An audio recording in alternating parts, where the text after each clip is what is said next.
புதுச்சேரியில் 10ஆம் வகுப்பு பொதுத் தேர்வில் 498 மதிப்பெண்கள் பெற்று 4 பேர் முதலிடம் பிடித்திருக்கின்றனர். புதுவையில் 10ஆம் வகுப்பு தேர்வு எழுதியவர்களில் 92.42% மாணவ மாணவிகள் தேர்ச்சி அடைந்துள்ளனர். மாநில அளவில் முதலிடத்தை 4 மாணவர்கள் பிடித்துள்ளனர்.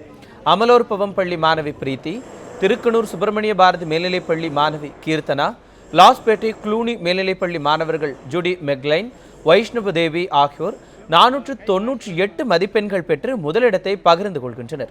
இவர்களில் மாணவி கீர்த்தனா மட்டும் தமிழ் மொழியை பாடமாக எடுத்து படித்திருக்கிறார். மற்ற 3 பேரும் பிரெஞ்சு மொழியை முதற் பாடமாக எடுத்து படித்துள்ளனர். 18 மாணவர்கள் 497 மதிப்பெண்கள் எடுத்து 2வது இடத்தையும், 496 மதிப்பெண்கள் எடுத்து 3ஆம் இடத்தை 13 மாணவர்களும் பகிர்ந்து கொண்டுள்ளனர். புதுச்சேரி மற்றும் காரைக்காலில் அரசு பள்ளி அளவில் 493 மதிப்பெண்கள் பெற்று மதகடிப்பட்டு அரசு உயர்நிலைப்பள்ளி மாணவர் சந்துரு முதலிடத்தையும், சவரி ராயலு நாயகர் அரசு பள்ளி மாணவி சிந்து 484 மதிப்பெண்கள் பெற்று 2வது இடத்தையும், காரைக்கால் முருகாத்தாள் ஆட்சி அரசு பெண்கள் மேல்நிலைப்பள்ளி மாணவி நசுருதீன் சுல்தானா 483 மதிப்பெண்கள் பெற்று 3வது இடத்தையும் பிடித்திருக்கின்றனர்.